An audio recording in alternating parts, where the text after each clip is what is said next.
Albion estate workers protest for severance pay. Sheriff Mandela expansion delayed indefinitely. Kanu busts nail technician trafficking narcotics. And permanent secretary bribery case. Double law system in action.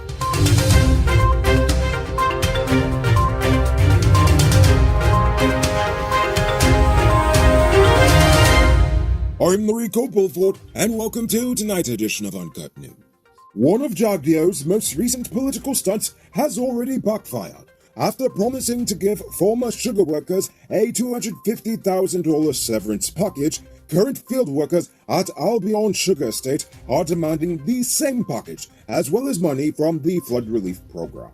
Today, they downed their tools in protest of the government ignoring their request to expand the payment to all sugar workers. In fact, they are flat out refusing to work until their demands are met. This protest action is not being supported by Gawu. Nevertheless, Gawu is currently in discussions with the government over several workers' issues. This morning, 3 thieves were caught just minutes after robbing the Barrett jewelry store at Border Market. While they were fleeing the scene of the crime, they were intercepted by police officers on South Road. They still attempted to escape by running into nearby buildings. And after about an hour of searching, all of them were apprehended, with one actually getting shot in the leg in the process. It is unclear if the stolen goods were recovered. Today, former police sergeant Colin Bailey was found not guilty of the 2013 murder of his ex-girlfriend, Sirmati Ramnaresh. He was released after the state failed to present any witness against him. Yesterday, accused hitman Colin Grant pleaded guilty to manslaughter after claiming that Bailey paid him to commit the murder. He will be sentenced on November 2nd. But the prosecution could not prove that the police sergeant was connected to the murder. Edgel says the deadline for the completion of the Sheriff Mandela project has been pushed back indefinitely, with absolutely no idea when it will finish. Why? Well, because of severe shipping disruptions in China, causing a ripple effect throughout the world shipping industry. Since China is supplying the materials for this project, the government isn't sure of when this situation will be rectified. Are you one of the chosen few that benefits from duty-free? Good for you! Check out these amazing vehicles that just arrived at Best Buy Auto Sales. This 2016 Toyota Harrier Grand Sport Edition, this 2014 Range Rover Evoque, and this 2016 Lexus RX 200T are all on sale. They are all fully loaded and come with all modern features. Call or WhatsApp 662-0844 for more info, or visit their showrooms at Lot 171 Bidero Street, Queenstown, or Lot 2 Lamar Street, and tell them the Rico sent you to get in on this sweet deal. One thing that is expected to be completed in time is the construction of the new Lusignan prison. The acting director of prisons, Nicolon Elliott, says the $1.2 billion facility is 25% complete and should be finished by February 2022. The prison director said, unlike the other facilities, the new modern structure will have a fire suppression system, so no burning this one down. Apart from providing comfortable conditions for inmates, the new prison will also focus on rehabilitation. This will include a school that will teach inmates skills to help them reintegrate into society. On Monday, Justice Kissoon entered a not guilty plea for Aaron Hing, the man accused of murdering his godbrother, British citizen Dominic Bernard, in 2015. Hing told the court that, just like Bernard, he too was a victim. Hing insisted that his co-accused Stamon George was the one who killed Bernard, and then threatened to kill his family if he went to the police. Last week, George pleaded guilty to the murder.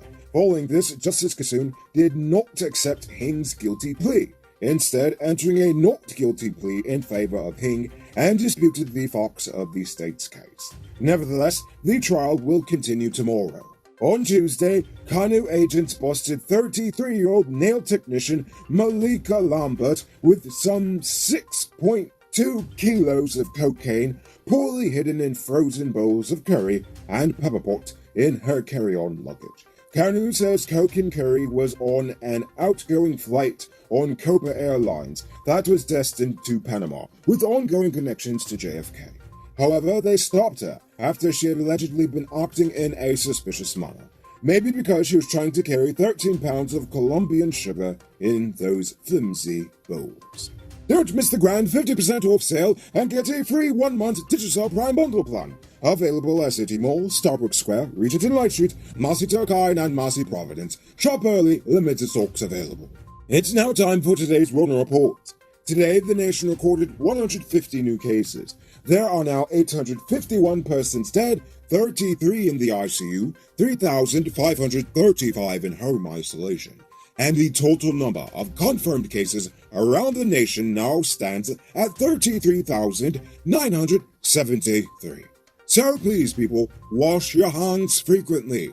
Avoid touching your nose and mouth and mask up before you leave the house. When you do leave home, try to avoid enclosed spaces and large crowds, and remember to give 6 feet of space between you and others. As for vaccinations, overall 369,877 adults have received their first dose, whilst 226,649 are fully vaccinated. As for the adolescents, 25,998 have received their first dose and 15,653 are fully vaccinated. Dr. Anthony says they are possibly considering administering a third booster shot. Several countries with high vaccination rates have been considering the rollout of a third booster shot since they are unsure how long the immunity lasts. And now for our stupid news of the day. You know what I think is stupid? The parallel justice system in this nation. According to Starbuck News, the cops in the Sharon Hicks bribery case are currently in the process of seeking legal advice from the Office of the Junior Police Legal Advisor.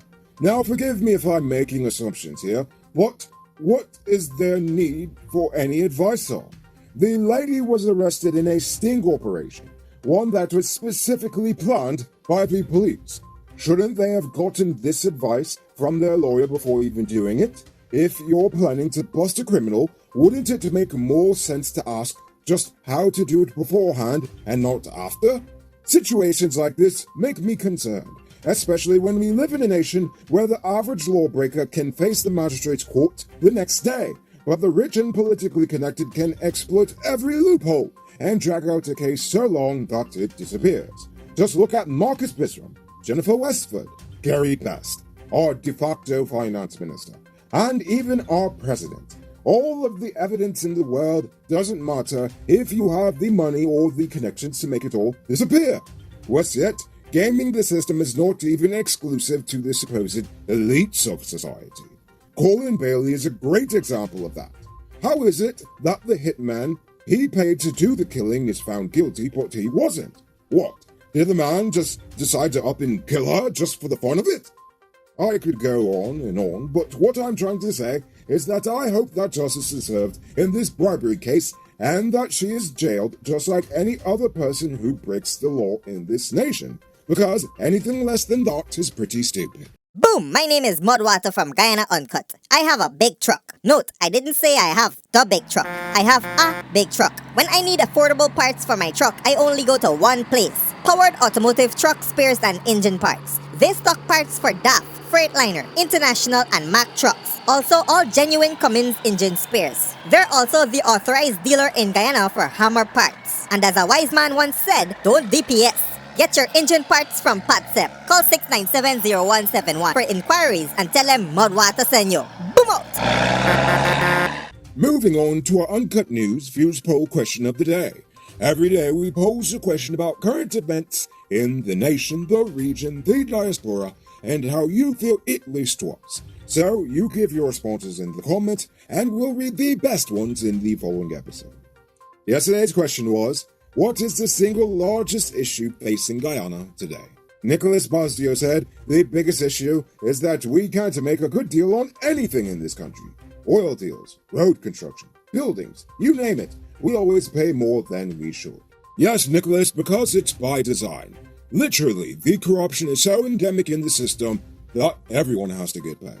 Julian Humphrey says, our biggest problem that is facing our nation here today is racism, corruption. And if that cannot be fixed, nothing is going to go right in this rich and beautiful land of ours. I agree fully, Julian. Our Seaview Farm says, violent crimes. What should be done, as it will only get worse as big money flows in and out of the country. Collateral damage for a poor country who is having a windfall. Hopefully it will work itself out. Unfortunately, my friend, it will not. It will only work if the government actually puts in the effort to make it work.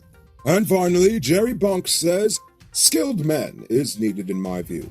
Plumbers, masons, welders, concrete finishers. Guyana's on the move, the harvest is plenty, but the laborers are liming hot superbet.